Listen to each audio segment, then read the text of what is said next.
Beaucoup de gens, surtout influencés par les médias, pensent en effet que Bitcoin est une véritable catastrophe écologique. Mais qu'en est-il vraiment? Et si je te disais que Bitcoin pourrait être en réalité un acteur majeur de la transition énergétique? Oui, je vois ta tête, t'as du mal à y croire? Et bah dans cette vidéo, je vais te démontrer pourquoi Bitcoin pourrait non seulement sauver notre économie, mais aussi l'environnement. Oublie tous tes clichés et prépare-toi à découvrir un tout nouveau paradigme sur Bitcoin. Mais juste avant ça, assure-toi de liker pour soutenir mon contenu. Bienvenue sur S'émanciper. Allez, let's go!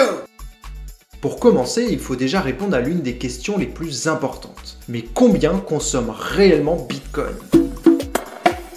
Bon, cela varie, mais Bitcoin consomme environ 95 TWh par an, ce qui correspond à la consommation d'un pays comme le Portugal ou la Pologne. Et c'est un fait, le minage de Bitcoin nécessite effectivement une immense quantité de puissance de calcul et donc évidemment beaucoup d'énergie. Mais c'est aussi 8 fois moins que tous les distributeurs de boissons chaudes réunis dans le monde, et 12 fois moins que tous les appareils qui restent en veille toute la journée aux États-Unis. Alors quel est réellement le problème? D'abord, il faut savoir que les mineurs de Bitcoin ont une incitation naturelle à aller vers des surplus énergétiques. Aujourd'hui, c'est déjà plus de 70% du réseau qui utilise ces sources d'énergie ou alors des énergies vertes. Mais on y reviendra. Avant d'entrer dans le détail, commençons déjà par comprendre pourquoi cet argument est si souvent utilisé par les médias. Ça me fait mal de l'avouer, mais Bitcoin est un sujet assez complexe. Je pense que tu seras d'accord avec moi. Je ne sais pas pourquoi, mais depuis quelques années, la plupart des médias mainstream, les médias que tu peux voir partout à la télé,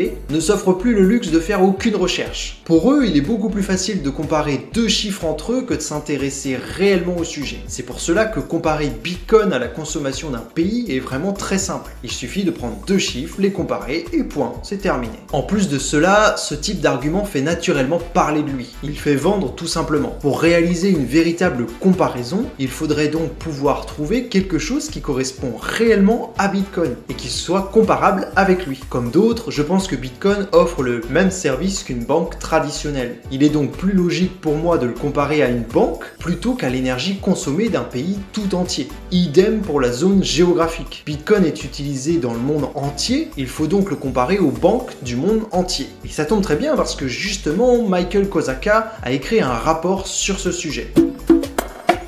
Pour le présenter brièvement, Michael Kosaka a 17 ans d'expérience en ingénierie et en conseil dans les secteurs des paiements en France, mais aussi dans toute l'Europe, aux États-Unis, en Australie, en Afrique et au Moyen-Orient. C'est vraiment un spécialiste sur le sujet. Et d'après les recherches qu'il a effectuées, la consommation énergétique de Bitcoin, donc à peu près 95 TWh par an, représente 0,05% de toute l'énergie consommée mondiale. Le secteur bancaire mondial consomme lui de son côté, accroche-toi bien, jusqu'à 5000 TWh par an, soit à peu près 60 fois plus que le Bitcoin. Et étonnamment, je n'ai jamais entendu aucun journaliste parler de la consommation des banques mondiales. Ce n'est même pas un sujet qui les intéresse. Ils n'en parlent absolument pas pour le comparer à Bitcoin, mais ils n'en parlent pas tout court. Donc finalement, la consommation énergétique de ce qui nous sert de moyen de paiement, ça n'a pas d'importance. Mais bref, essayons de nous concentrer et de comprendre d'où vient cette énorme différence. Déjà, le secteur bancaire utilise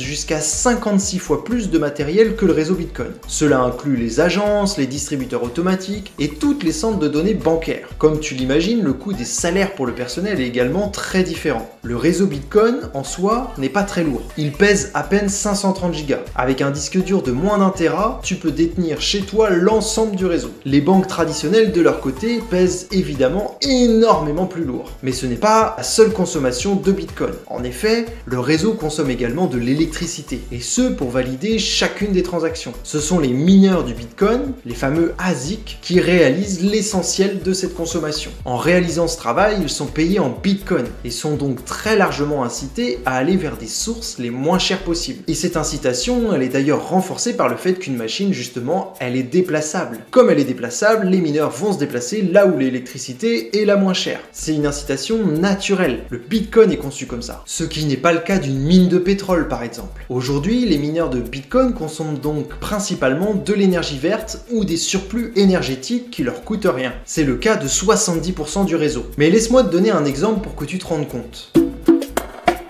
En République démocratique du Congo, le pays a fait construire une série de barrages hydroélectriques. Ces barrages sont censés durer plusieurs décennies et ont donc été pensés pour produire beaucoup d'électricité. Seulement voilà, le temps que les raccordements avec les différents villages se fassent, ou que la population ait des besoins électriques plus importants qu'aujourd'hui, le barrage il fonctionne en sous-régime. Comme on ne peut pas stocker l'électricité, en branchant des mineurs du Bitcoin sur ce type d'installation, les propriétaires du barrage pourront générer, et avec de l'électricité que personne ne veut, de nouveaux bitcoins. Non seulement cela leur est bénéfique, mais en plus cela permet d'utiliser une énergie qui aurait été totalement gaspillée dans le cas contraire. Pour le service bancaire, la transition vers des sources renouvelables est non seulement beaucoup plus lente, mais aussi presque risible. Ils auraient à peine 10% de leur réseau, et je pense que ce n'est pas vraiment une priorité pour eux. Niveau émissions de CO2, j'imagine que tu t'en doutes, c'est vraiment le jour et la nuit entre Bitcoin et les banques. Bitcoin émet environ 41 millions de tonnes de CO2 par an. Le système bancaire, quant à lui, émettrait un peu plus de 1300 millions de tonnes. La différence entre les deux est assez sidérante.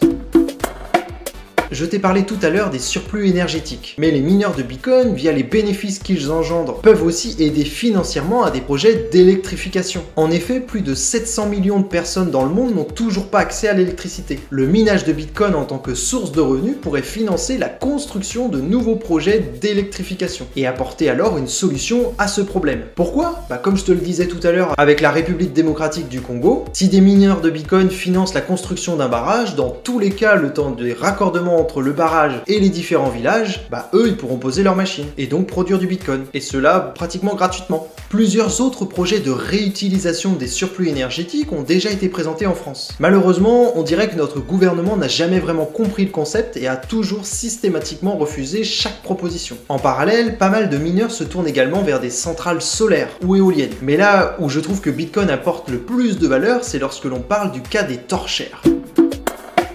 Je ne sais pas si tu le savais, mais l'extraction de pétrole en mer, par exemple, contraint les industriels à brûler pas mal de gaz. C'est ce qu'on appelle des torchères. Ils mettent le feu au gaz et le laissent brûler dans les airs. Ce processus est un véritable fléau pour l'environnement, car il émet une très grande quantité de méthane et de gaz à effet de serre. Sauf qu'ils ne savent pas quoi faire de ce gaz. Et puis, comme ils sont en mer, ils sont beaucoup trop loin pour ramener l'électricité sur la Terre. Et comme on ne peut pas non plus stocker l'électricité, ils sont bloqués. Et donc ils brûlent du gaz qui pourrait produire de l'électricité, comme ça. Pour rien. Sauf qu'avec l'arrivée du Bitcoin, ça change absolument tout. En connectant un mineur sur l'une de ces colonnes de feu, ce gaz produit de l'électricité qui sert à la production de Bitcoin, et enfin, la destruction volontaire de cette source d'énergie sert à quelque chose. Au lieu d'être juste brûlée, elle est réellement consommée et utile.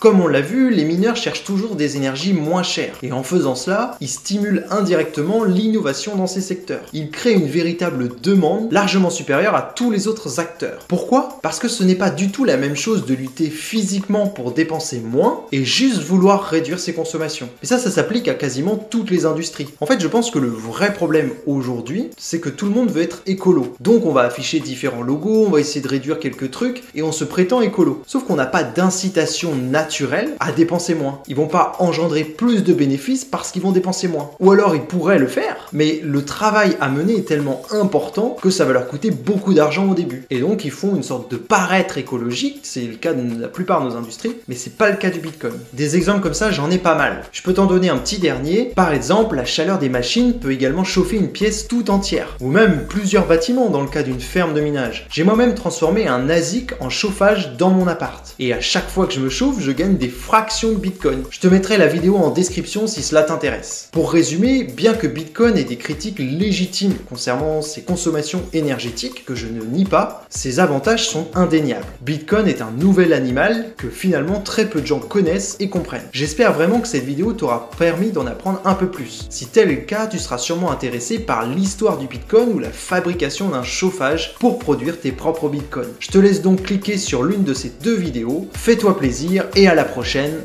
Ciao!